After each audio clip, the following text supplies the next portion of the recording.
Dear agricultural advisors of the Dutch embassies around the world, and dear colleagues of the Land Network. First of all, I hope this video finds you and your families in good health. For those of you who don't know me, my name is Andrés Santana, and I'm the agricultural advisor of the Land team based in Bogota. I was chosen as the representative of the Americas region, and with this video I would like to present to you the work that we've been doing in Colombia for the past year. I could actually say that this work started back in 2017 with the visit of our Vice Minister Marjolein Sonema to the country. She came, among others, to introduce the first Dutch agricultural councillor based in Bogota, Ms. Patricia de Vries. We, the Land team in Bogota, covered not only Colombia but also Peru and Ecuador. Later, in 2018, shortly after releasing her vision on circular agriculture, our minister, Ms. Carola Schouten, was part of the official delegation of the state visit that Prime Minister Rutte did to the country. In this visit, she focused on sustainability and presenting her vision on circular agriculture, among others. As a follow-up of this visit, we were able to develop a bilateral strategy on circular agriculture with the support of a special envoy. This strategy consists of 6 focused, prioritized areas, and also with its corresponding working agendas and activities. This will be the work that we will be implementing in the coming years. First, in order to know where we want to go, it's important to know where we come from. As many of you know, the Netherlands is the second largest exporter of agri-food products worldwide, and it's a leader in efficient agricultural production and technology. This was achieved by having an emphasis on cutting costs and increasing production, resulting in enlargement of scale. In the market, this often goes hand in hand with small and sometimes even negative margins for farmers. This makes the sector vulnerable in economic terms. This was the known linear approach, as you see in this slide. But then, what is the problem? Well, agriculture is one of the sectors most affected by climate change, while having a great impact on the environment due to the pressure it exerts on natural resources and the waste and emission it generates. The continuous reduction of costs and increasing production also led to higher pressure on the environment with loss and deterioration of natural resources, biodiversity, water, quality and quantity, air, soils, and nature. Therefore, the Dutch government acknowledged that with current production methods and consumer behavior, we put a heavy burden on our planet.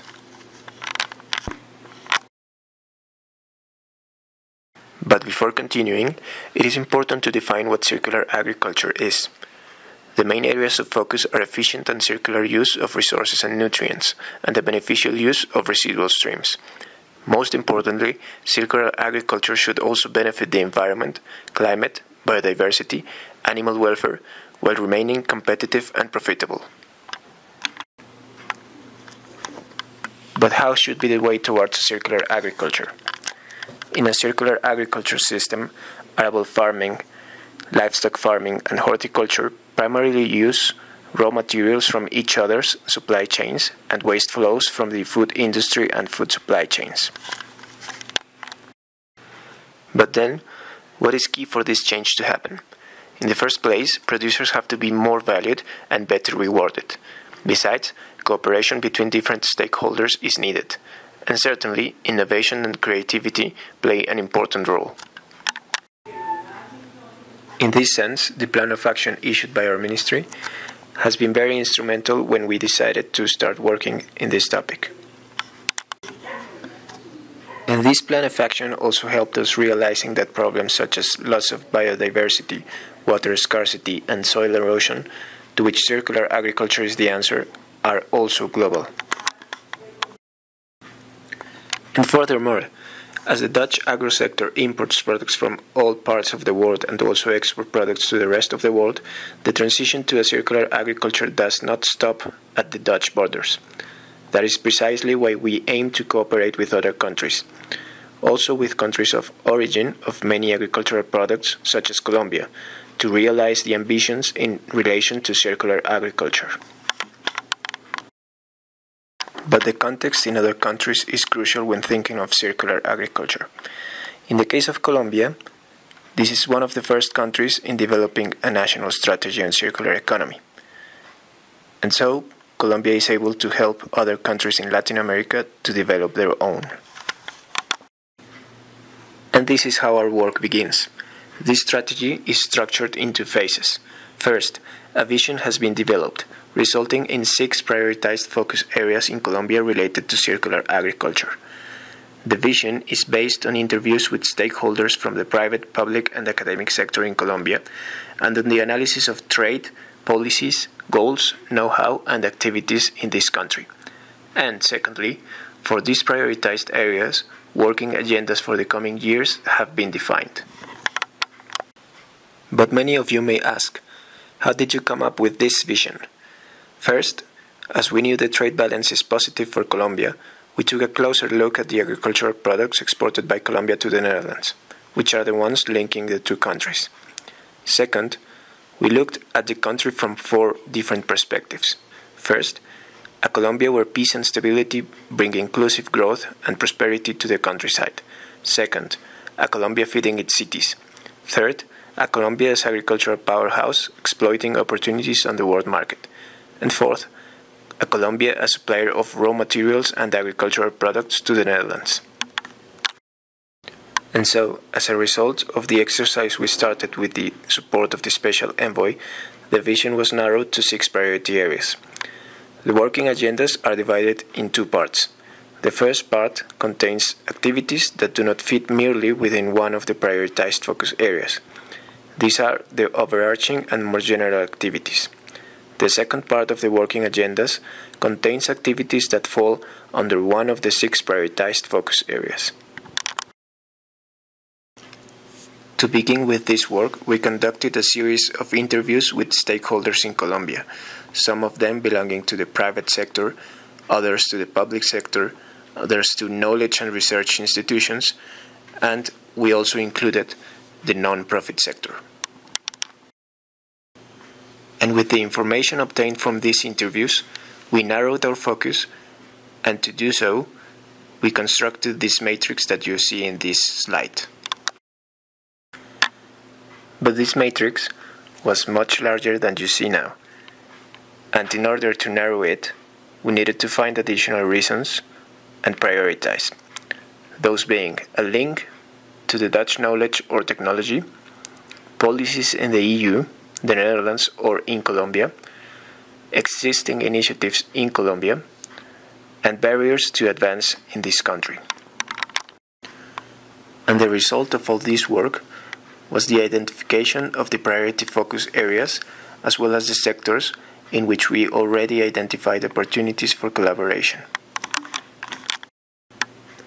And with the purpose of fine-tuning these working agendas through a proactive way of working, we first evaluated the interest of actors in Colombia and the Netherlands. We also looked for possible sources of financing, and we united actors to realize ideas, plans, and possibilities. And the outcome was the definition of 22 possible activities in which different actors from Colombia and the Netherlands can work together. And here, I would like to present to you 3 projects in which we are working in. Those are in the focus areas of water for agriculture and alternatives to importing proteins for animal feed. As you may see, we already identified some potential stakeholders that could work in these projects, as well as the funding sources. And yet, it is interesting to see how this work led to other unexpected results. As an example, we set new alliances with new actors, and also it contributing to the setting of the agenda and raising awareness among Colombian actors with the concept of circular agriculture. At the end of this assignment, we also received a set of recommendations, but we think we can do more. And so, some recommendations to the Dutch government were given. First, context is key, as I mentioned before, and a single solution is not applicable everywhere. We also think that there is room for improvement of voluntary certification schemes. Take as an example the opportunity for the RSPO scheme to include better practices on water management. We also think the Dutch government can do more lobby to ban single-use plastics through EU legislation. And we think it is important to create a circular agriculture fund for the land network. And coincidentally, all of this took place while we were writing our 2020 annual plan, but we saw this as an opportunity. For this year, we had set the goal of presenting our year plan in a more visual manner. That is why we designed these infographics where you can see reflected our vision on agriculture in Colombia, our priority focus areas, which is all based on the Sustainable Development Goals and targets. Besides, we included our activities where you can see topics such as market access, which is an important theme for third countries, and our efforts to assist Dutch companies and research institutes with their activities in Colombia. As part of our two broad working agendas, those being circular agriculture and feeding the cities, we included the projects we were already able to identify back in the day. And last, we show which are the funding sources which could allow us materializing these ideas. Now, what about the COVID? As some of you can imagine, some of these activities require more time and thinking. That is why, during the pandemic, as we found more time to do so, we commissioned a study to the Dutch-Colombian Chamber of Commerce to identify opportunities on the topic of minor valorization. In this slide, you can see some of the activities in which we are currently working, but not everything is perfect, and our planning was also affected by the pandemic.